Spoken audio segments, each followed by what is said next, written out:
जब हमें प्राइसेस में चेंज पता पड़ेगा तब हम बता सकते हैं कि वैल्यू ऑफ मनी में क्या चेंज आया. Is it clear everyone? So you cannot measure value of money. आप वैल्यू ऑफ मनी को डायरेक्टली मेजर नहीं कर सकते. आपको पहले क्या निकालना पड़ेगा? Change in price level. Change in price level बताना पड़ेगा, जब भी आप बता सकते हो कि मनी की वैल्यू में कितना चेंज आया. Is the concept clear? Can you directly से calculate value of money? Everyone, क्या आप directly value of money calculate कर सकते हो? नहीं, आप नहीं कर सकते. आपको क्या निकालना पड़ेगा? Change in price level. Change in price level निकालना पड़ेगा, तभी आप बता सकते हो कि वैल्यू ऑफ मनी बढ़ी है कि कम हुई है. And value of money and price level are inversely proportional. चलिए question 2. Discuss the steps involved in measuring relative change in value of money, or what is meant by price index numbers. Show how it is constructed, or price index number is merely a statement of tendency. Comment. चलिए समझते हैं what is price index number. तो price index number is a statistical device used to measure the percentage change in price level and value of money between two periods of time. Price index number वो statistical instrument या device है या tool है जिससे आप दो अलग अलग पीरियड्स ऑफ टाइम में प्राइस की परसेंटेज चेंज निकाल सकते हो. 2000 में प्राइसेस इतनी थी, 2020 में प्राइसेस इतनी हो गई. तो प्राइस इंडेक्स नंबर से आप निकाल सकते हो कि एक साल से दूसरे साल में प्राइसेस में कितना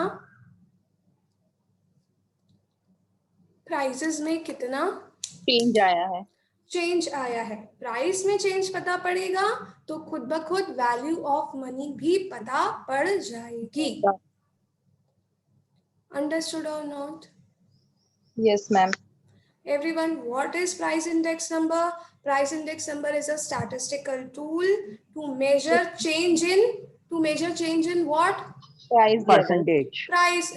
Percentage change in Price level. Price level between two different time periods, Period two of different time. years. Right. Ma'am Is it clear है? सकते हैं क्या बेटा? इसके सम्स पूछा जा सकते हैं? नहीं सम नहीं आएगा. जो भी है जो पैम्पलेट में है that only we have to study. Okay, ma'am. हाँ चलिए. Now procedure in construction of price index number. कैसे प्राइस इंडेक्स नंबर कंस्ट्रक्ट किया जाता है. तो चलिए पहले पढ़ेंगे नहीं, पहले turn the page and come to page number 8. Practical जो क्वेश्चन है वो समझेंगे तो आपको खुद ब खुद इंडेक्स नंबर का कंसेप्ट क्लियर हो जाएगा. Page number 8. Price index number निकालने के दो तरीके होते हैं. सबसे पहला होता है सिंपल प्राइस इंडेक्स. लिखा हुआ है first simple price index. Yes ma'am. चलिए तो सिंपल प्राइस इंडेक्स में क्या हुआ? प्राइस गुड्स दिए हैं, 6 commodities are given to you. A, B, C, D, E, F. These are 6 different commodities. 6 अलग अलग कमोडिटीज दी हैं. ये हो सकती है wheat, rice, bajra, soap and so on. Right. तो 6 अलग अलग कमोडिटी दी है A to F. Then price दी है इन कमोडिटीज की पहले कौन सी ईयर में? 1989. 1989. तो सब ए कमोडिटी की प्राइस है 5 रुपीज, बी की है 2 रुपीज एंड सो ऑन. तो 1989 में प्राइसेस दी हैं और 1999 में प्राइसेस दी हैं 10, 8, 12, 40, 16, 6. अब आपको बताना है कि कितना चेंज आया है प्राइसेस में. आ जाइए नीचे, टेबुलर प्रेजेंटेशन जो दिया है. commodity A, B, C, D, E, F. How many commodities are given? 6. तो N is equal to 6. Any doubt? No, ma'am. चलिए आते हैं बेस ईयर। ऑब्वियसली पुराने वाले साल को बेस ईयर मानेंगे। बेस ईयर हो जाएगा 1989, राइट? किसी को Yes, कोई ma'am. डाउट? चलिए तो No, बेस ma'am. ईयर की प्राइसेस लिख ली। नेक्स्ट आते हैं प्राइस रिलेटिव लिखना। अब price relative for base year is written as RO और R0। Price relative base year के लिए हमेशा 100 एज्यूम किया जाता है। तो ए कमोडिटी का प्राइस रिलेटिव 100 होगा, बी कमोडिटी का 100 होगा, ऐसे सारी कमोडिटीज का price relative will be 100। Any doubt to everyone, anyone? No, ma'am. चलिए नेक्स्ट कंसेप्ट है सबमिशन RO अपॉन एन। नीचे सबमिशन RO यानी हर कमोडिटी के लिए हमने प्राइस रिलेटिव लिया है 100, 100 प्लस 100 प्लस 100 प्लस 100, ऐसे 6 टाइम्स 100 प्लस 100 प्लस 100 करके divided by N. Divided by N, N is number of commodities, तो 600 divided by 6 will give you 100। यहां तक कोई डाउट? थर्ड कॉलम तक? No, ma'am.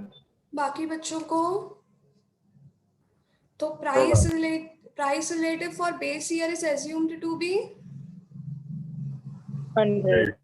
For each and every commodity. Clear? चलिए अब आते हैं करंट ईयर। करंट ईयर की प्राइसेस लिखेंगे। करंट ईयर की प्राइसेस को बोलेंगे P1। अब निकालेंगे करंट ईयर के लिए रिलेटिव। रिलेटिव यानी अब करंट ईयर के रिलेटिव को रिप्रेजेंट करेंगे R1 से। अब करंट ईयर का रिलेटिव का formula very important, price of current year P1 upon PO into 100 लिखा हुआ है। Yes ma'am. Yes. तो करंट ईयर का रिलेटिव कैसे निकलेगा? P1 price of current year. Price of current year 1999 की प्राइस कितनी है? 10 अपॉन सेम कमोडिटी की प्राइस बेस ईयर में कितनी थी? 5.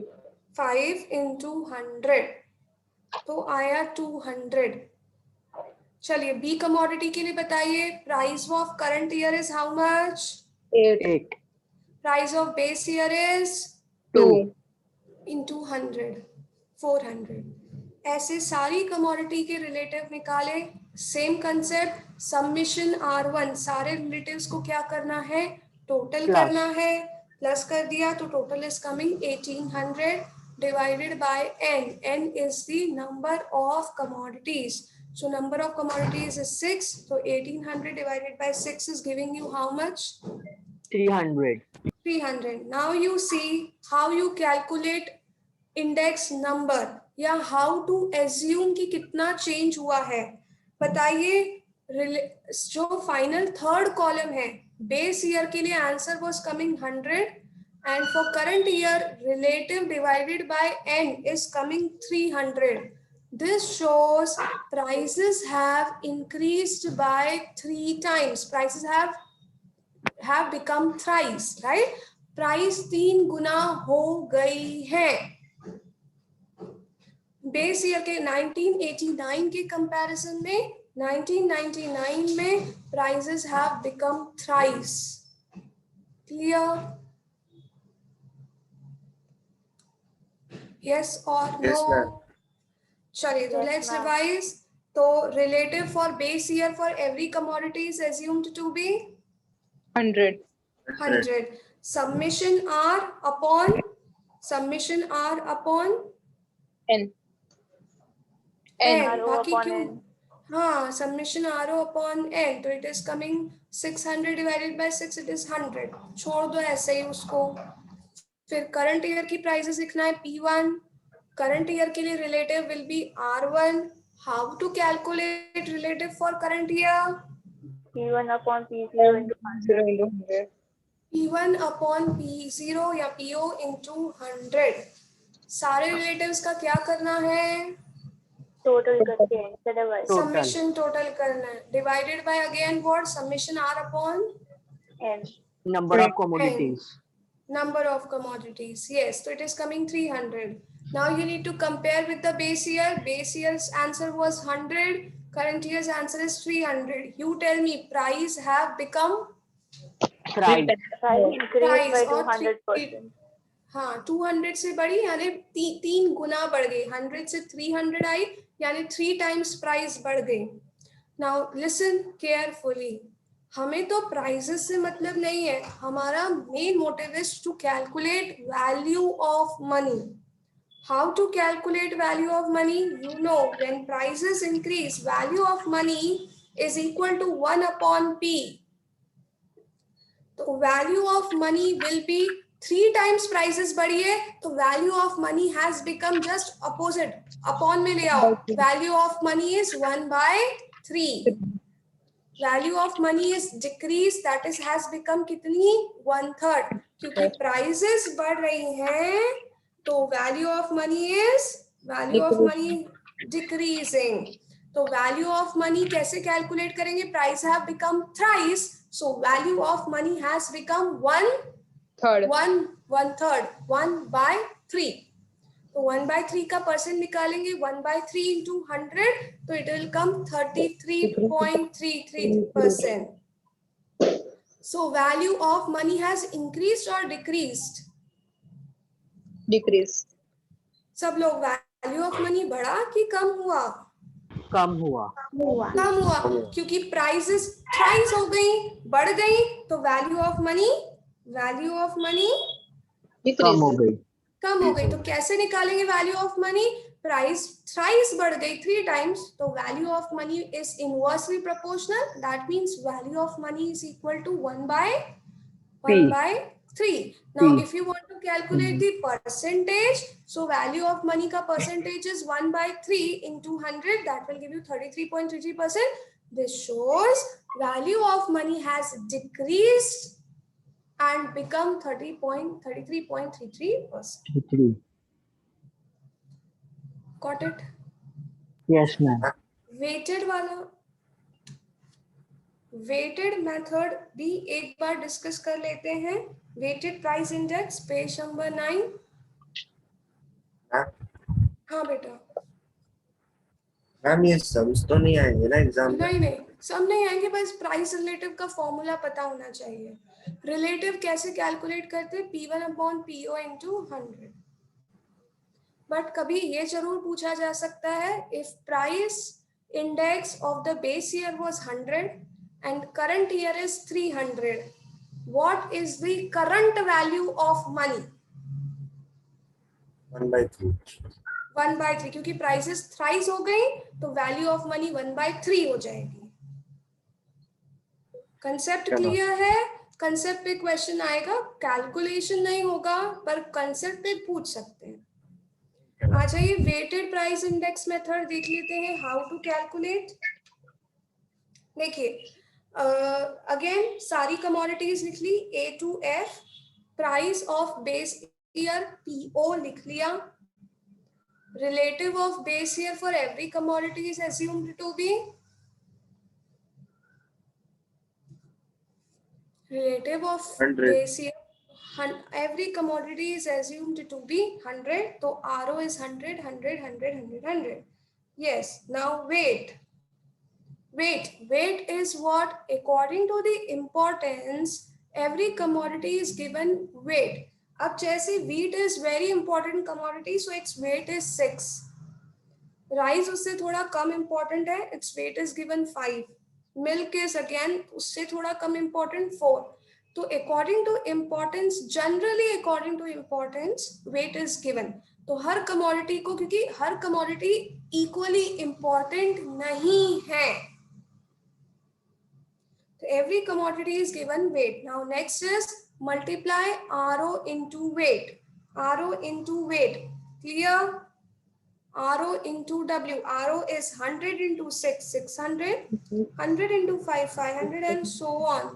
तो सबको मल्टीप्लाई करके summation ROW upon summation weight. इस बार कैसे करेंगे? Summation ROW is coming 2100। नीचे देखो कैसे इंडेक्स नंबर निकलेगा? 2100 divided by summation of number of commodities नहीं होगा, divided by weight. Summation of weights. Yes, so summation of weights is coming 6 plus 5 20. plus 4 plus 3 plus 2 plus 1 is given coming 21. Clear? Once Yes, again, पुराने method से थोड़ा similar है, बस wait से multiply होगा और डिवीजन किससे होता है? Submission of weight. वेट से। चलिए फिर प्राइसेस लिखी करंट ईयर की P1 10 8 12 40 16 6। Yes, now you tell me how to calculate relative for current year. बोलो relative for current year. Relative का फॉर्मूला क्या था? P1 upon P1 upon P0 into 100. 100. तो relative निकाला करंट ईयर का 200, 400, 300, 400, 200, 300. Yes, relative के बाद relative is now to be multiplied with Weight. weight. Then submission of R1W. Is it clear? Summation Yes, of ma'am. R1W is 6,300. This has to be divided by summation of Weight. weight. Very good. So it is coming again 300. Now 100 and 300, you know, price have become 1/3. price 1/3. have become Three beta times. 3 times. Price Three have times. become 3 times. Value of money has become 1/3. 1. 1/3. Prices have increased by dash percentage.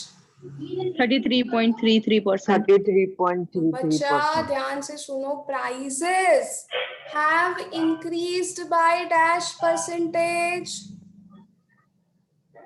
Prices पहले 100 थी, अब 300%. 300 हो गई. have increased by dash percentage. 200. Question ध्यान से पढ़ना. Price पूछा है कि वैल्यू ऑफ मनी पूछा है. Yes, ma'am. चलिए, तो difference between simple and weighted is, simple में क्या होता है? बस summation of R divided by number of commodities करते हैं. बट वेटेड में आर को पहले वेट से मल्टीप्लाई करते हैं, उसका सबमिशन निकालकर सबमिशन ऑफ वेट से डिवाइड होता है. Any doubt to anyone? No, ma'am. Clear है सबको? कोई कंफ्यूजन है क्या? पूछो. No, ma'am. Ma'am. चलिए, तो दिस प्रैक्टिकल इज क्लियर. तो पीछे आ जाइए फिर से, page number 7.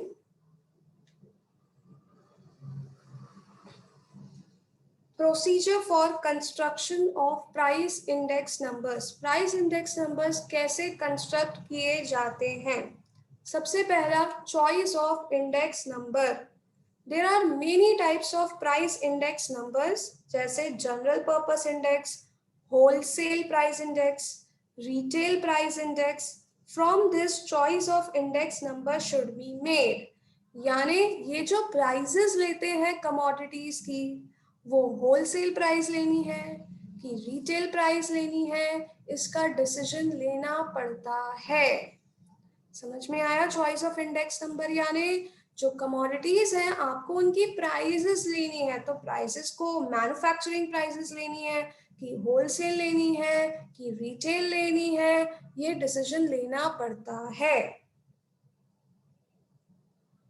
For example, if we want to calculate cost of living index for working class people, cost of living यानी रहने का खर्चा, जीवन जीने का खर्चा अगर निकालना है, तो we have to compare prices of those goods and services which are, बोलो, which are, क्या लिखा है? Consumed by workers. Commonly consumed by workers. अगर आप लोगों के जीवन जीने के का देखना चाहते हैं कि प्राइसेस बढ़ी हैं कि कम हुई हैं, तो आपको कैसी कमोडिटीज लेनी पड़ेंगी? वो कमोडिटीज जो कि कंज्यूमर्स जनरली कंज्यूम करते हैं. कंज्यूम कर सके. नेक्स्ट सिलेक्शन ऑफ कमोडिटीज, तो नेक्स्ट इज व्हाट, कौन सी कमोडिटीज लेनी है, इसका सिलेक्शन भी डिफिकल्ट होता है। लिखा है we know that there are billions of goods and services, therefore it is not possible to include all commodities, so we have to include, underline, so we have to include only representative commodity। अब बहुत सारी commodities available हैं, तो हम सबको नहीं include कर सकते इंडेक्स नंबर निकालने में, तो हम सिर्फ रिप्रेजेंटेटिव कमोडिटी लेते हैं। रिप्रेजेंटेटिव कमोडिटी जैसे कि खाना, फूड है, तो फूड के लिए सिर्फ वीट की प्राइस ले ली। उसके बाद आते हैं फूड के अलावा फॉर एग्जांपल वॉशिंग क्लीनिंग में किसी एक सोप की प्राइस ले ली। तो क्या करते हैं हम, बहुत सारी खाने की चीजें, सबकी प्राइसेस नहीं ले सकते, तो खाने के बदले में, फूड के बदले में we are taking only one representative commodity, that is wheat. Is it clear, understood everyone? We have to choose only which commodity, representative commodity. Next आते हैं selection of base year. Now base year पुराने question में 1989 था, तो ये लोग बोलते हैं कि base year must be a normal year. तो 2020 या 2021 can never be assumed as base year because these years are not normal years। Clear है? ऐसे ईयर्स जिसमें कोई बहुत बड़ा पैंडेमिक या कोई बहुत बड़ा नेचुरल कैलामिटी नहीं आया हो, ऐसा ईयर ही लेना है। The base year should be normal year and must be free from price fluctuations. For example pre depression और pre war can be taken as base year.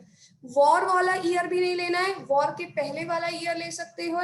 Depression यानी जहां से प्राइसेस डिक्रीज होना शुरू हुए हैं उस ईयर को ना लेके उससे पहले वाला ईयर लेना है। नेक्स्ट आते हैं collection of data. Now again it is very difficult to collect the data. Here we have to collect the data about prices for base year as well as for current year. हाँ ma'am, ये base year must be recent year बाकी है। हाँ, base year must be recent year. Base year कोई बहुत पुराना year नहीं होना चाहिए। जैसे मान लीजिए कि अगर हम 2019 की प्राइसेस को कंपेयर करेंगे, और किससे कंपेयर करें, 2000 की प्राइसेस, यानी कितने साल पहले हो गया, 19 ईयर्स पहले नहीं कर सकते। आपको 5 साल पहले का बेस ईयर ले सकते हो, ज्यादा से ज्यादा 10 साल पहले का बेस ईयर ले सकते हो। बहुत ज्यादा पुराना बेस ईयर नहीं लेना है। डेटा कलेक्ट करना, तो डेटा आप जो कलेक्ट कर रहे हो वो एक्यूरेट होना चाहिए। वेटेज वेरी इंपॉर्टेंट लिमिटेशन है ये, किस कमोडिटी को कितना वेट दे। किसी के लिए व्हीट ज्यादा इंपॉर्टेंट है, किसी के लिए मिल्क ज्यादा इंपॉर्टेंट है। तो पहले तो हमने व्हीट को 6 वेट दिया था, ज्यादा वेट दिया था ज्यादा इंपॉर्टेंट कमोडिटी को। पर कोई कमोडिटी किसी के लिए ज्यादा इंपॉर्टेंट हो सकती है, किसी के लिए कम इंपॉर्टेंट हो सकती है, तो वेट्स देना मुश्किल हो जाता है। Then come selection of average. अभी तो हमने एवरेज किससे निकाला, अरिथमेटिक मीन से निकाला, सिंपल मीन का फॉर्मूला लगाया, पर there is also geometric mean, harmonic mean. तो एवरेज कैसे करना है वो भी सिलेक्ट करना पड़ेगा। सिंपल अरिथमेटिक मीन से एवरेज करना है कि हार्मोनिक ज्योमेट्रिक मीन से एवरेजिंग करना है। Got it everyone? चलिए, तो प्राइस इंडेक्स नंबर निकालने के लिए सबसे पहला पॉइंट क्या है, repeat, choice of index number. Everyone first, हाँ, चॉइस ऑफ इंडेक्स नंबर, यानी प्राइसेस जो कैलकुलेट कर रहे हैं वो होलसेल प्राइस लेनी है कि रिटेल प्राइस लेनी है, ये सोचना बहुत जरूरी है। Second point is choice of items. Only dash commodities should be taken, representative commodities ही लेनी है, क्योंकि बहुत सारी कमोडिटीज अवेलेबल है, सब नहीं ले सकते। Third, selection of base year. तो base year must be a Normal year. Normal year. It should not be a war year. It should not be a pandemic year. It should not be a depression year. Next आते हैं base year should be in recent past, मतलब बहुत पुराना base year नहीं होना चाहिए. नहीं होना चाहिए. Next comes collection of data. Data should be accurate. Weightage. Weightage commodities को उनकी इंपॉर्टेंस के अनुसार दिया जाता है, पर कौन सी कमोडिटी किसके लिए इंपॉर्टेंट है वो अलग अलग हो सकता है. नेक्स्ट आते हैं सिलेक्शन ऑफ एवरेज. एवरेज किससे करना है? अरिथमेटिक मीन से करना है कि ज्योमेट्रिक? अभी नीचे लिखा है the arithmetic mean is simpler but underline geometric mean is more accurate. Accurate. Accuracy के लिए ज्योमेट्रिक मीन ज्यादा सही है. दोनों मेथड्स एवरेज और सिंपल प्राइस इंडेक्स नंबर्स हमने देख लिए. चलिए page number 9. Discuss difficulties involved in measurement of relative change in value of money. अच्छा, आप मुझे बताइए, मेरा क्वेश्चन है how to measure value of money. Value of money कैसे मेजर करते हैं? पूरी रामायण गाली. प्राइस से, जनरल प्राइस लेवल से. प्राइस लेवल के चेंज से. प्राइस लेवल का चेंज किससे मेजर करते हैं? देखो जब भी तो होता है, आता सब है पर आंसर नहीं कर पाते एग्जाम में. प्राइस लेवल का चेंज क्या पढ़ा हमने अभी? ये क्या पढ़ रहे थे हम लोग? Index number. हाँ, तो वैल्यू ऑफ मनी का चेंज इन प्राइस लेवल से पता पड़ता है, और चेंज इन प्राइस लेवल के लिए there is a statistical device और टूल और instrument called as index number. Price index numbers. चलिए अब इस प्राइस इंडेक्स नंबर में क्या क्या डिफिकल्टीज आती हैं, तो ये मैं आपको कहूंगी you can read by yourself once. एक बार जरूर पढ़ लेना, कोई प्रॉब्लम नहीं आएगी. तो रीड योरसेल्फ वंस, एक बार रीडिंग जरूर मार लेना. चलिए अब जो फॉर्मूला बेस्ड चीजें हैं मुझे वो डिस्कस कराना है. प्लीज आपके पास अगर नोट्स कॉपी है जिसमें हमने क्रेडिट मनी पढ़ा था, तो जो दीप ने क्वेश्चन पूछा है उसका आंसर भी दे दे, और फॉर्मूले पे बेस्ड है तो फॉर्मूले डिस्कस कर लें. जो मैंने क्रेडिट मल्टीप्लायर पढ़ाया था वो प्लीज एक बार ओपन कर लीजिए.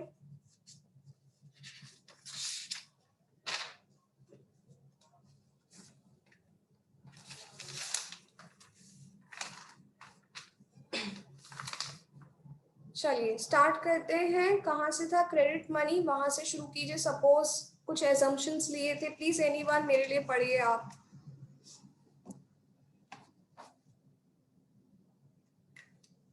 टाइम नहीं है, प्लीज पढ़ना शुरू कीजिए. मैम नोट से. हाँ नोट्स से, राइट.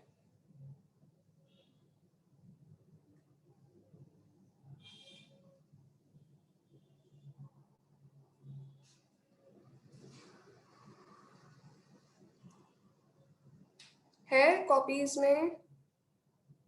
मैम एक minute.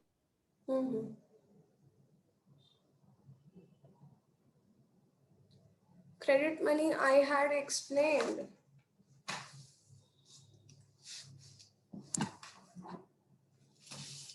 Yes.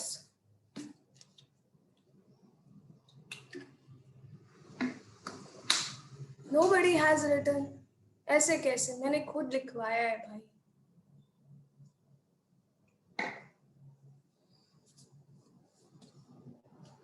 What you have written first thing in notes copy? Quantity of money into velocity of money. उससे पहले, उससे बहुत पहले. ये तो क्वांटिटी थ्योरी ऑफ मनी, उससे थोड़ा पहले. Quantitative instrument. उससे पहले. Credit control by central bank. उससे पहले. Functions of central bank. उससे पहले. Credit creation by commercial banks. हाँ यही तो चाहिए, credit creation bye commercial banks है. इतनी पढ़िए. हाँ, बाकी लोग ढूंढ लीजिए है कि नहीं। It refers to the expansion of bank deposits by commercial banks by the process of loans and advances.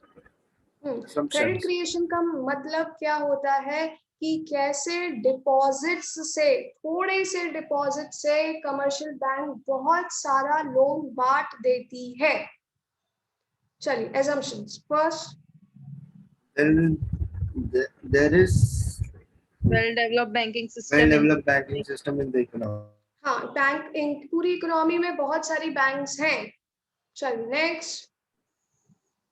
All the commercial banks are required to keep certain percentage of their deposit in the form of cash reserves. हाँ, हर commercial bank को अपने deposits का कुछ percentage अलग निकाल कर रखना पड़ेगा, इसे कहते हैं कैश रिजर्व। ये अमाउंट वो लोन्स नहीं दे सकती, जितना भी डिपॉजिट हुआ है उसका कुछ परसेंटेज उसे बैंक्स को अलग निकाल कर रखना है in the form of cash reserve. Next. All the payments are done by the check and no cash payment. जितने भी ट्रांजैक्शन इकोनॉमी में हो रहे हैं सब बैंकिंग ट्रांजैक्शंस हैं, सब चेक से होते हैं, कैश ट्रांजैक्शन नहीं होता कुछ भी। चलिए next. Various commercial banks like A, B, C, D, E and so on. बहुत सारी कमर्शियल बैंक्स हैं। फिर Explanation दिए है मैम। हाँ पढ़िए। Suppose Mr. X deposits rupees 1000 in bank A. Now bank A has to keep cash reserve, suppose 20% of the deposit. So cash reserve of bank A will be 200 and 800 left with bank A, which can be given as loans and advances. कोई doubt इसमें किसी को? कोई doubt इसमें? 1000 रुपए जमा हुए bank ए में, बैंक ए का कैश रिजर्व 20% है, तो 200 रुपए बैंक ए को अलग रखने पड़ेंगे। अब बैंक ए के पास कितने रुपए बचे लोन्स देने के लिए? 800। Now 800 is given as loan to Mr. Y. As per our assumption, Mr. Y will not encash it. Mr. Y will make a payment to his creditor by check. Suppose creditor has bank account in bank B. Bank B will receive rupees 800. So again bank B will have weight to assign. चलिए ए bank ने 800 रुपए का loan दे दिया किसको? Y को। Y ने क्या किया? ये 800 रुपए निकालने के बजाय अपने क्रेडिटर को चेक से क्या कर दिए? चेक से क्या कर दिया? पेमेंट कर दिया। चेक से पेमेंट कर दिया। Now this creditor has bank account in bank B. तो बैंक बी में क्रेडिटर के अकाउंट में कितने रुपए आ गए? 800। चलिए फिर क्या है पढ़िए। Then bank B will receive 800. So again bank B has to keep aside 20% of the deposit as cash reserve. And the amount left with 800 into 20% 640, which will be distributed as a loan. चलिए 800 का 20% आएगा 160 rupees. 160 rupees का deposit रखना पड़ेगा bank B को अलग, cash reserve के नाम पर अलग करना पड़ेगा। बाकी 800 में से 160 माइनस हुआ तो बचा 640। 640 rupees can be given as loan to someone. Any doubt? No ma'am. सबको? किसी को कोई डाउट? No ma'am. चलिए 640 रुपए फिर लोन दे सकते हैं। आ जाइए नेक्स्ट पढ़िए। मैम बैलेंस शीट आपने वो ड्रॉ करवाई थी। हाँ चलिए पढ़िए वो बैलेंस शीट भी बैंक बी की। Balance sheet of bank B मतलब कि liability and asset. Deposit 800 in left side and cash reserved on asset side 160 and loan and 640. तो बैलेंस शीट 800। हाँ तो बैंक बी में कितने का डिपॉजिट हुआ है? क्रेडिटर के अकाउंट में कितना अमाउंट आया है? 800 आया है। अब वो बैंक की क्यों लायबिलिटी है? वो बैंक का खुद का पैसा नहीं है। क्रेडिटर जब चाहे तब उसे भर सकता है, निकाल सकता है। तो इसीलिए बैंक की लायबिलिटी में आया 800। इस 800 में से बैंक ने रिजर्व अलग अपने पास गुल्लक में कितना रख दिया? 160 20%, और बाकी का बचा 640 क्या दे दिया लोगों को? लोन्स एंड एडवांसेस दे दिए। Loans and advances will be asset, क्योंकि बैंक को हक है ये लोन्स एंड एडवांसेस वापस लेने का। चलिए नेक्स्ट आते हैं. Name of banks, primary deposits, reserves and loans and advances. Bank A primary deposits with 1000, bank A reserves में सबसे पहले 1000 रुपए डिपॉजिट हुए. फिर क्या हुआ? 200, 200 का loans रिजर्व. 800. ठीक है. अब ये Then 800 का लोन Y को दिया था. Y ने क्या किया? ये 800 रुपीज चेक के थ्रू क्रेडिटर को पेमेंट कर दिया. क्रेडिटर का अकाउंट है बैंक बी में. चलिए तो बैंक बी में अब कितने रुपए आ गए? रिजर्व 800. 160. 800 आ गए और रिजर्व आया 160 का. बाकी का 40 क्या दे दिया? Loans and Loans advances. and जिसको भी लोन एंड एडवांसेस दिया होगा उसने किसी ना किसी को तो पेमेंट किया होगा. पेमेंट चेक से किया होगा. तो तीसरी बैंक सी बैंक में 640 रुपीज का प्राइमरी डिपॉजिट हो गया. 640 का 20% अलग निकाला रिजर्व्स 128.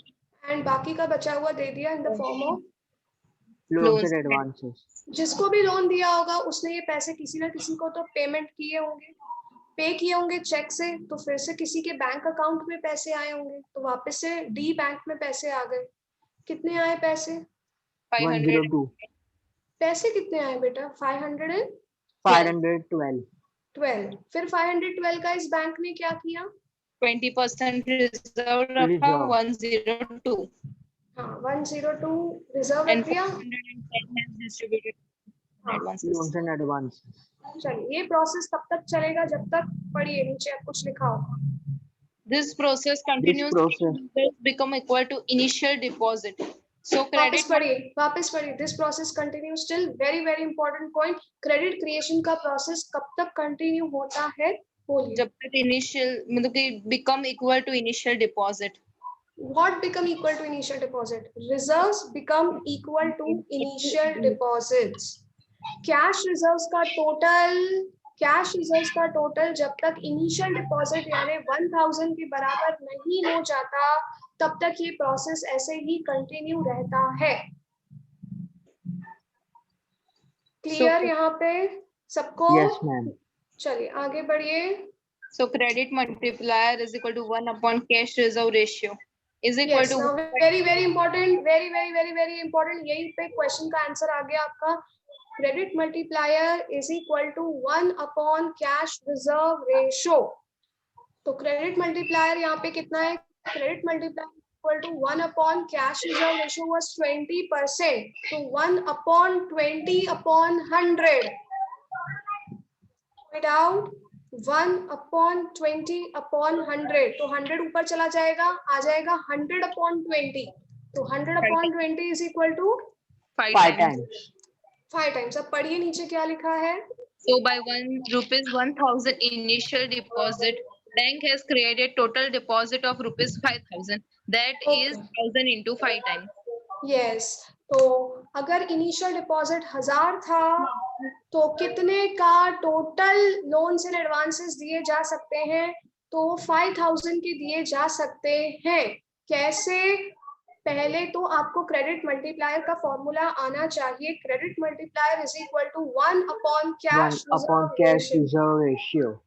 1 अपॉन 20%. तो कितना आया इसका? 1 अपॉन 20% सॉल्व किया तो 5 times. 5 5 आया. times. समझ सॉल्व करने आया ना. 1 अपॉन 20 अपॉन 100. तो 100 ऊपर चला गया. 100 by 20 इज इक्वल टू 5. तो 5 अब times. जितना डिपॉजिट हुआ है 1000 का डिपॉजिट हुआ है तो उसका 5 गुना क्रेडिट क्रिएट होगा. यानी 5000 रुपीज तक के टोटल लोन्स दिए जा सकते हैं. चलिए दीप प्लीज क्वेश्चन पढ़िए. क्या था? आप लोग भी सब ट्राई कीजिएगा इस क्वेश्चन को आंसर करना.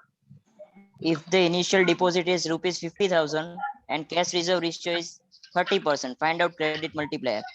चलिए ठीक है. तो कैश रिजर्व रेशियो यहाँ पे दिया है 30%. चलिए तो कैश रिजर्व रेशियो 30% है तो मल्टीप्लायर कैसे निकलता है? 1 अपॉन, कौन बताएगा? 1 upon Cash reserve ratio. 30%. 1 upon 30% यानी 1 अपॉन 30 बाय 100. 1 upon 30 bye 100. 100 ऊपर चला गया तो 100 upon 30. 30, that is 33.3, nahi, that is 100 upon 30 is coming 3.33. 3.33. Yes. अच्छा, now मैम ऐसा ऑप्शन ही नहीं है.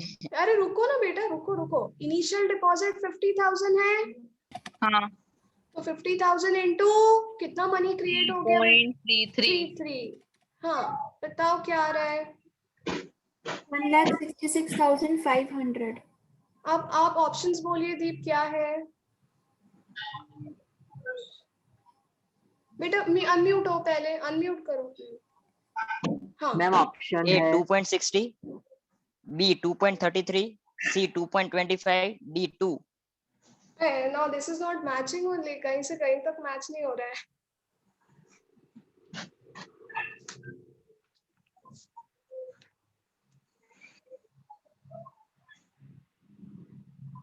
There is a mistake, this is not. और की में इसका आंसर क्या है? मैम बी है बी है की में, तो बी का ऑप्शन क्या दिया है? 2.33.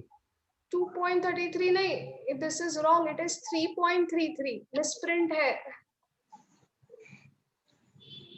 Clear? It should be Yes, ma'am. 3.33 only. चलिए, तो दोनों तरह से समझ लेते हैं. Credit multiplier is equal to 1 upon cash reserve ratio. 1 upon cash reserve ratio यानी 1 upon 30%.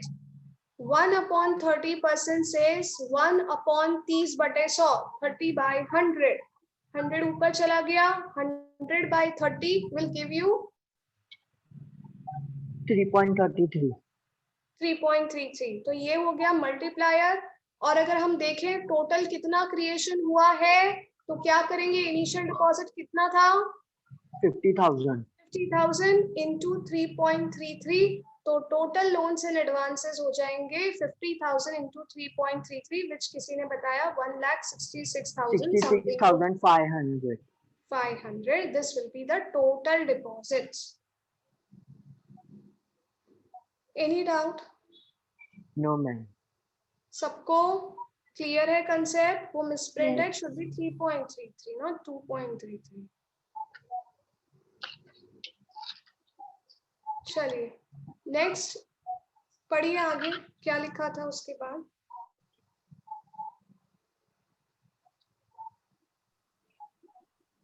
Total deposit is equal to A upon cash reserve ratio. Therefore, A is equal to initial deposits and CRR is equal to cash reserve ratio. Therefore, 1,000 upon 20% is equal to 1,000 into 5,000. तो समझ लेते हैं क्या?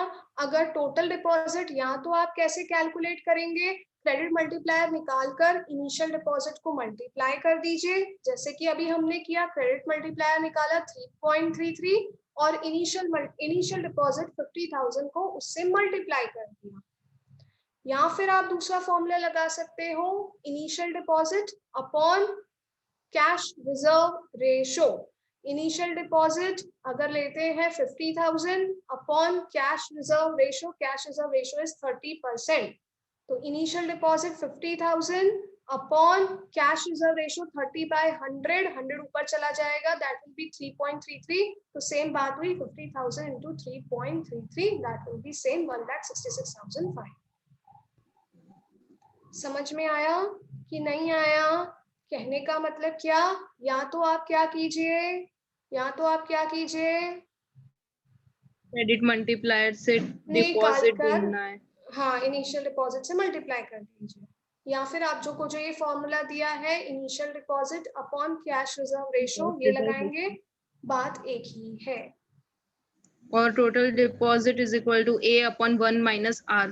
Therefore, A is equal to initial deposit. R is equal to fraction of deposits given as loan. R is equal to 80/100 is equal to 4.5. 4/5.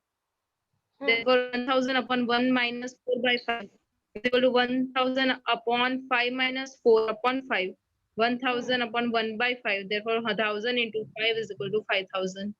अरे देखिए, अभी देखो इन्होंने क्या फॉर्मूला बोला है? A upon 1 माइनस क्या बोला था? 1 minus R. Fraction of deposit. हाँ, fraction of deposit given as loan. आप बताइए कैश रिजर्व रेशियो 20% है तो लोन कितना परसेंट दे रहे हैं? 80% लोन देंगे। तो वही सेम बात हो गई, initial deposit 1000 upon 1 minus R, 1 minus R यानी 1 माइनस 80%। क्लियर है? तो 1 माइनस 80% विल गिव यू 20%। बात वही हुई, 1000 upon 20% will give you 5000। R का मतलब समझ में आया सबको? What is are?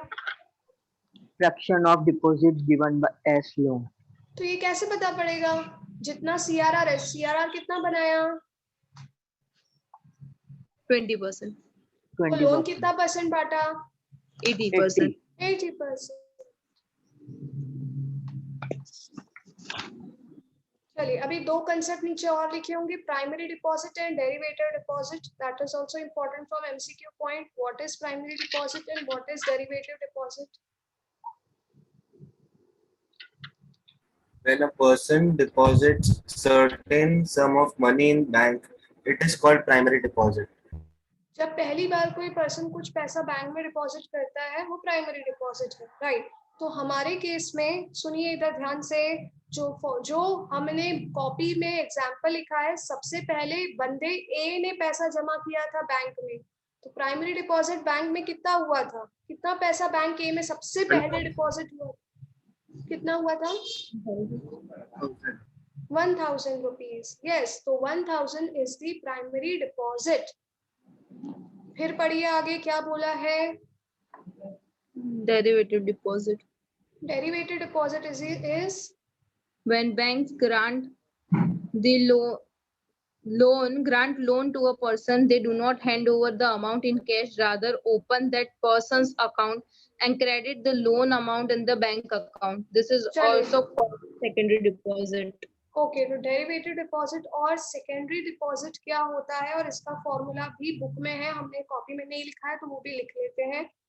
Derivative deposit मतलब सबसे पहली बार ए ने 1000 रुपीज डिपॉजिट किए हैं बैंक में, दिस इज प्राइमरी डिपॉजिट। अब इस 1000 में से बैंक ने 20% रिजर्व रख दिया, 200 रुपए अलग रख दिए, और 800 रुपए का क्या दे दिया? लोन दे दिया। तो अगर वाई को लोन दिया है तो वाई को क्या लोन के 800 रुपए हाथ में पकड़ाएगी bank?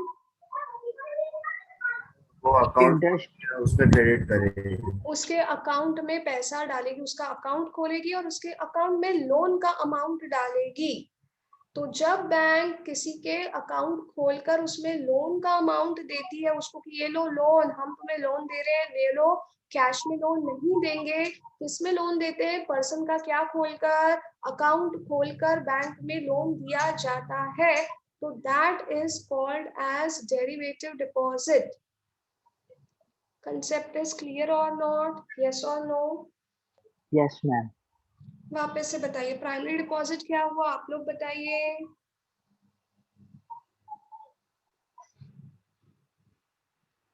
When a person deposits certain sum of money. अरे बोल के बताओ ना ऐसे। अगर कोई पर्सन भी बैंक में जाके पैसे डाल रहा है, मैं आप कहीं भी अपने बैंक में जाके सेव कर रहे हैं पैसे, तो वो होगा क्या? Primary deposit. और अगर इसी डिपॉजिट का यूज करके बैंक कुछ पोर्शन रिजर्व रख देती है और कुछ पोर्शन लोगों को लोन्स के तौर से दे देती है, लोन्स के तौर पे दे देगी, तो जो पोर्शन लोन के तौर पे दे रही है लोगों को, तो वो लोगों को हाथ में देगी क्या लोन का अमाउंट? पर्सन के अकाउंट में, पर्सन के अकाउंट में देगी। तो this will be called as what? Derivative deposits. Derivative deposit. अब इसके नीचे लिख लीजिए derivative deposit is equal to, derivative deposit is equal to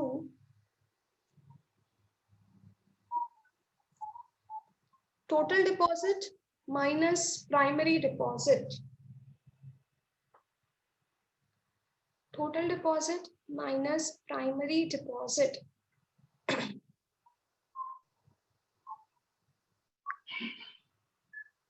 चलो, तो हमारे एग्जाम्पल जो हमने कॉपी में लिखा है, derivative deposit is equal to चलिए आप बताइए टोटल डिपॉजिट कितना क्रिएट किया है? 1000. बेटा 1000 तो प्राइमरी था ना, इस 1000 से कितने रुपए के लोन बांटे? लिखा भी है तुमने 5,000.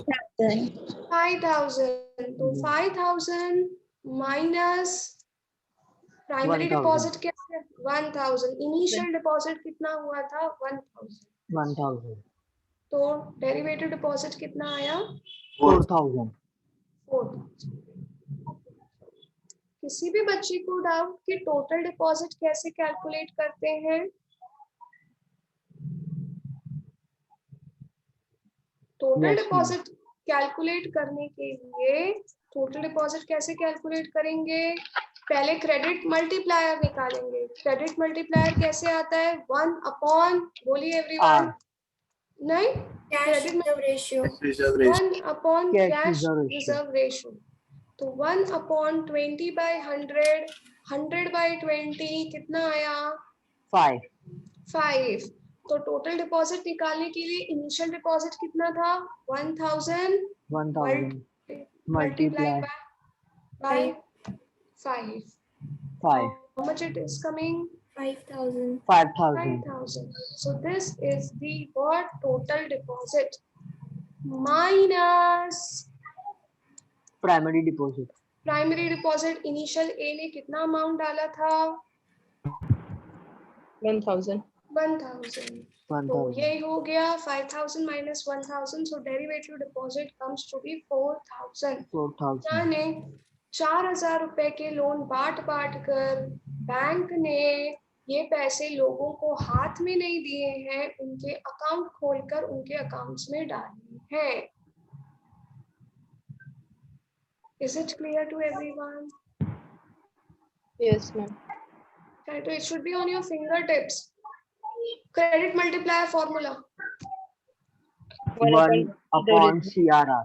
1 Cash reserve upon ratio. CRR. How to calculate total deposits? Total deposit is equal to A upon initial deposit upon Initial deposit upon CRR. हाँ, ये नहीं भी करोगे तो तुम क्रेडिट मल्टीप्लायर निकाल के इनिशियल डिपॉजिट से क्या करो? उसको Multiply. मल्टीप्लाई कर दो. multiply. इस कंसेप्ट क्लियर? पक्का? Yes. तो इस पे क्वेश्चन तो आएगा ही आएगा, साथ ही साथ वैल्यू ऑफ मनी पे भी आएगा. प्राइस हुई थ्राइस, तो वैल्यू ऑफ मनी हुई 1/3.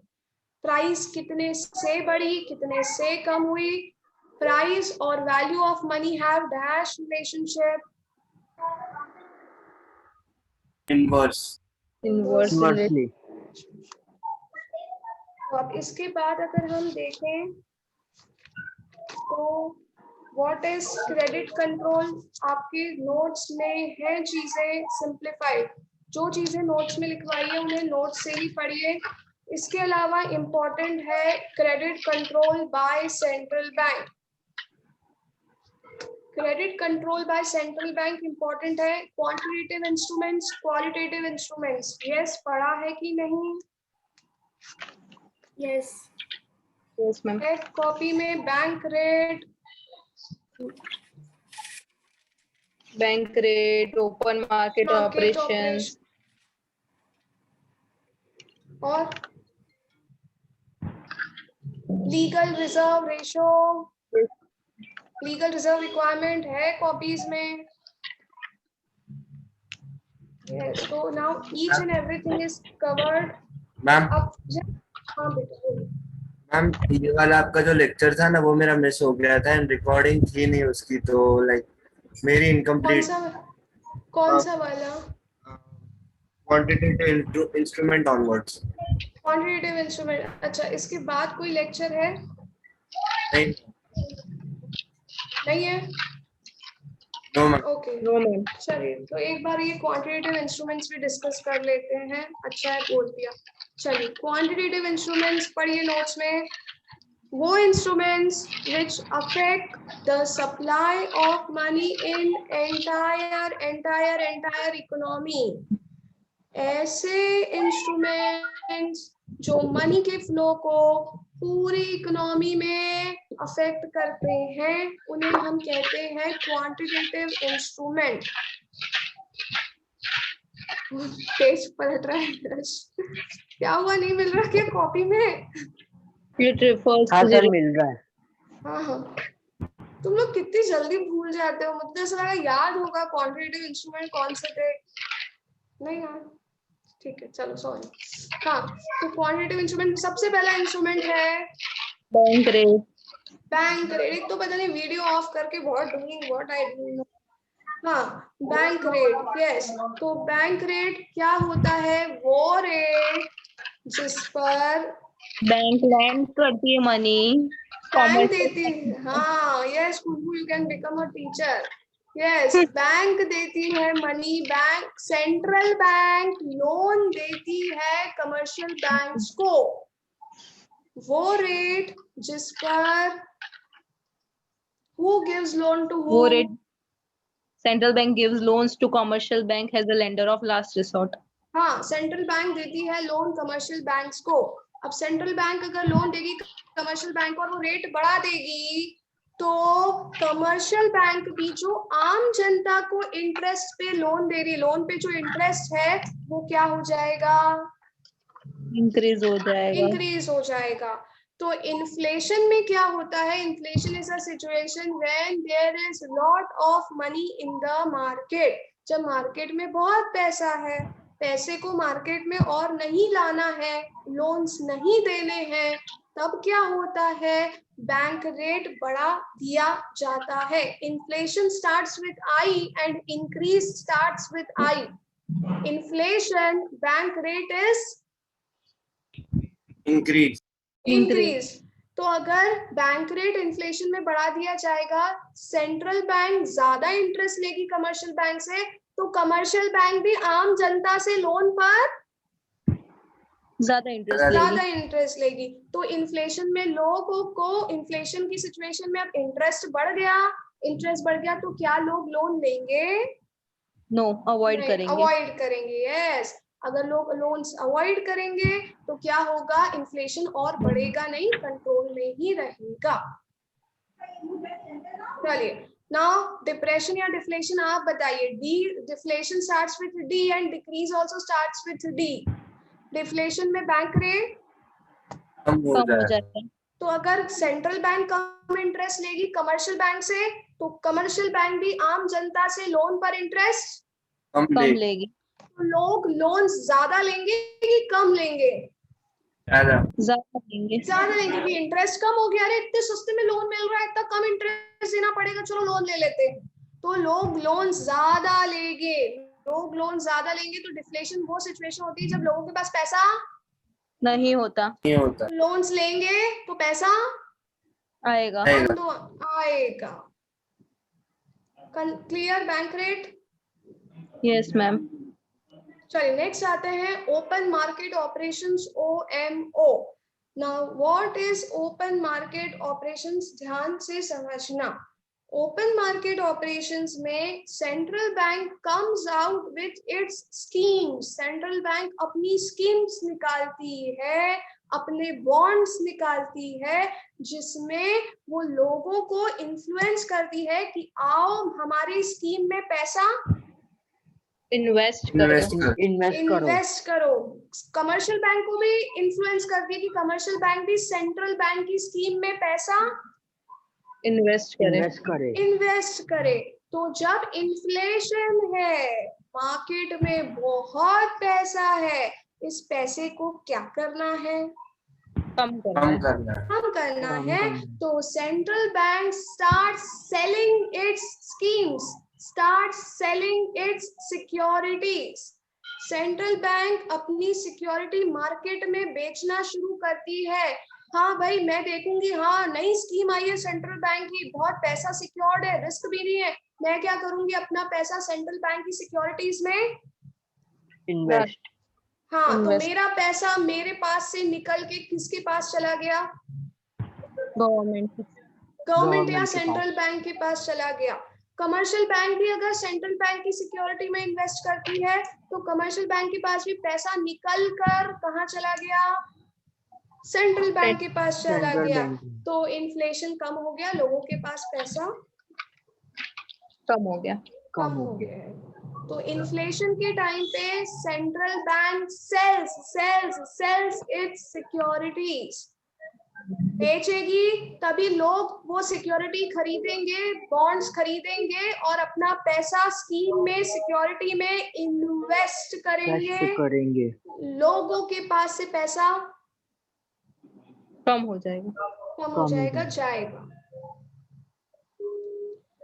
डिफ्लेशन में चलिए आप बताइए, डिफ्लेशन में वो सिचुएशन जब लोगों के पास पैसा बिल्कुल कम नहीं था। है। बिल्कुल नहीं होगा। नहीं है, कम है, तो लोगों को उनका पैसा लौटाना है, तो क्या करेगी? लोगों से सिक्योरिटीज के पेपर परचेज कर लेगी, परचेज कर लेगी, ले लेगी और लोगों को उनका पैसा वापस दे देगी। देगी। नोट कर देगी। वापस देगी।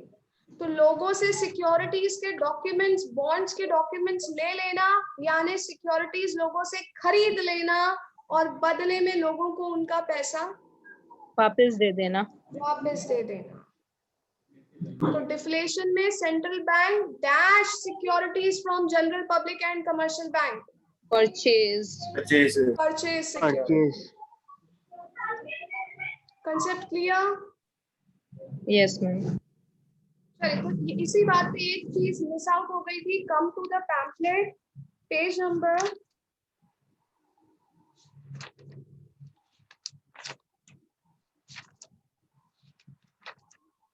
23।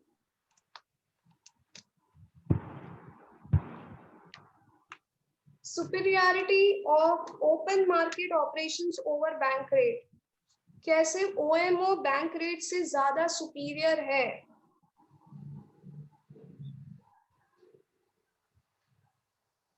चलिए पढ़ते हैं। पहला, in OMO, in open market operation, the initiative is kept by central bank itself। OMO में पूरा कंट्रोल सेंट्रल बैंक के हाथ में होता है। सेंट्रल बैंक की मर्जी है, सिक्योरिटीज सेल करना है, सिक्योरिटीज सेल करेगी, लोगों से पैसा लेना है तो सिक्योरिटीज लोगों से परचेज कर लेगी। Open market operation is fully under the control of central bank. While the effectiveness of bank rate policy will depend upon commercial banks। बस इतना ही पढ़ना है। पर बैंक रेट का जो पॉलिसी है वो कमर्शियल बैंक्स पर भी डिपेंड होती है। चलिए फिर से समझते हैं। इन्फ्लेशन में सेंट्रल बैंक बैंक रेट बढ़ाती है। तो सेंट्रल बैंक अगर बैंक रेट बढ़ाएगी तो मार्केट में तभी इफेक्ट होगा जब कमर्शियल बैंक भी आम जनता से चार्ज होने वाला लोन पे इंटरेस्ट बढ़ाएगी। तो बैंक रेट में पूरा कंट्रोल सेंट्रल बैंक के पास नहीं है। अगर पॉलिसी इफेक्टिवली इम्प्लीमेंट करनी है तो कमर्शियल बैंक को भी सेंट्रल बैंक का साथ निभाना पड़ेगा, साथ देना पड़ेगा। क्योंकि अगर सेंट्रल बैंक बैंक रेट बढ़ा देती है तो कमर्शियल बैंक को भी इंटरेस्ट पर लोन ज्यादा पे करना पड़ेगा, ज्यादा बढ़ाना पड़ेगा, तभी ये पॉलिसी इफेक्टिवली इम्प्लीमेंट होगी। OMO is fully under the control of central bank, but bank rate के लिए सेंट्रल बैंक किस पर डिपेंड होती है? Commercial bank. तो पहला हो गया, बस यहीं तक समझना था। बी पॉइंट आ जाइए। Open market operation policy has important uses। Open market operation are used to support the bank rate policy and make it effective। चलिए आगे नहीं पढ़ना है, बस इतना याद करना है। OMO जरूरी है बैंक रेट को सपोर्ट करने के लिए। B, second, the policy of open market is also used to bring about stability in the price of government securities। तो जो सेंट्रल बैंक सिक्योरिटीज बेचती और खरीदती है वो किसकी सिक्योरिटीज होती है? किसके नाम पर होती है वो सिक्योरिटीज? गवर्नमेंट के नाम पर होती हैं। Third, it influences internal prices and wages and correct balance of payment. Third नहीं पढ़ना है, 1 and 2 are enough। तो ओपन मार्केट ऑपरेशन जो है वो सबसे पहला काम ये है कि control by only central bank, पर बैंक रेट के लिए central bank is dependent on commercial bank. Second point, open market operation bank rate policy को सपोर्ट करता है। Third point, open market operation government की सिक्योरिटीज की प्राइसेस को भी कंट्रोल करता है। चलिए, तो ये हुआ। थर्ड इंस्ट्रूमेंट होता है LRR, लास्ट इंस्ट्रूमेंट, क्वांटिटेटिव में लास्ट, लीगल रिजर्व रिक्वायरमेंट। दो तरह के रिजर्व्स लिखे थे इसके अंदर, पढ़िए। पहला रिजर्व कौन सा था लीगल रिजर्व रिक्वायरमेंट में?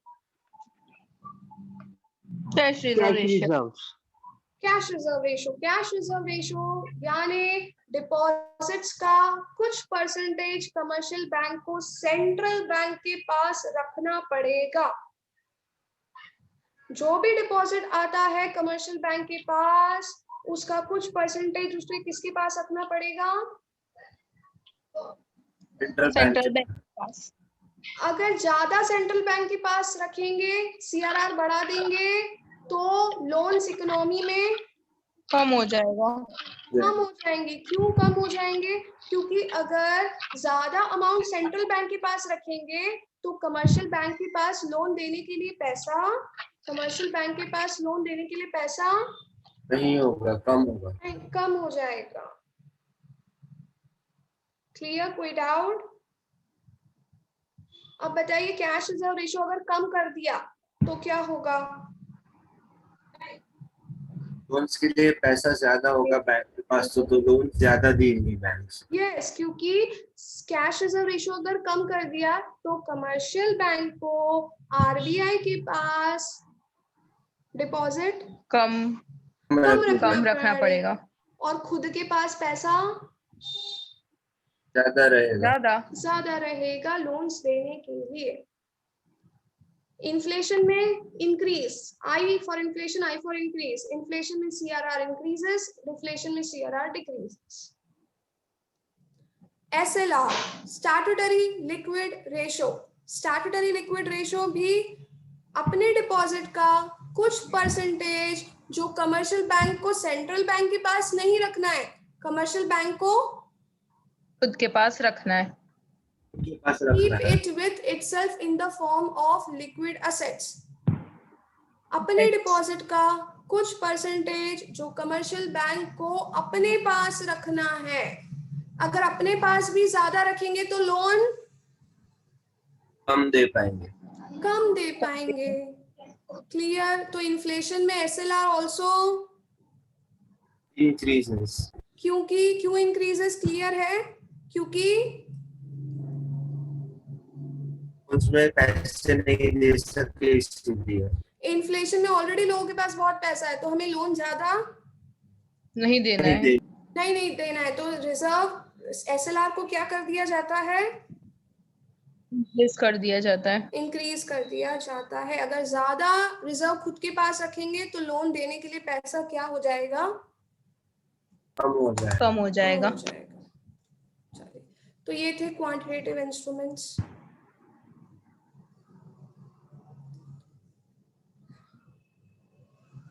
क्वालिटेटिव इंस्ट्रूमेंट्स जो सिर्फ किसी पर्टिकुलर सेक्टर को ही अफेक्ट करते हैं। आपके नोट्स को अपने में पूरा डिटेल्ड एक्सप्लेनेशन है।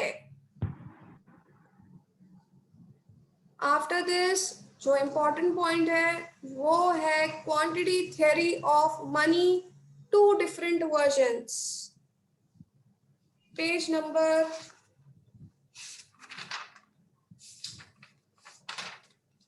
11 onwards. Page number 11 onwards, quantity theory of money has 2 different versions. पहला वर्जन है आयरविंग फिशर का, जिसको हम कहते हैं कैश ट्रांजैक्शन इक्वेशन। दूसरा वर्जन मैंने उसी दिन समझाया था आपको, कैम्ब्रिज वर्जन, जिसको कहते हैं कैश बैलेंस इक्वेशन। प्लीज ये मैंने समझाया है बहुत अच्छे से, आपके कॉपी में भी कुछ चीजें लिखी होगी, कुछ पैम्फलेट में ही है। आपको सब पता है वेलोसिटी ऑफ मनी क्या होता है, ये क्या होता है, वो क्या होता है, ये क्या होता है, आपको सब पता है. नहीं पता है, you read once, you will get, because this has been explained very well. चलो, तो with this I end up today's session. I hope you are studying and solving the MCQs. कोई भी MCQ में डाउट आता है, जैसे कि दीप को है, वैसे आप मुझे व्हाट्सएप कर सकते हैं. थोड़ा सा देर से रिप्लाई होगा, but I will reply surely. चलिए, bye bye, all the best. Please keep studying ESPM as well. Thank you, Bye ma'am. bye. Bye bye. Bye, ma'am. Paper will be not easy, it will be completely logical, क्योंकि इस बार सारे ही concepts logical है. चलिए, bye bye, take care. Bye, ma'am. Bye.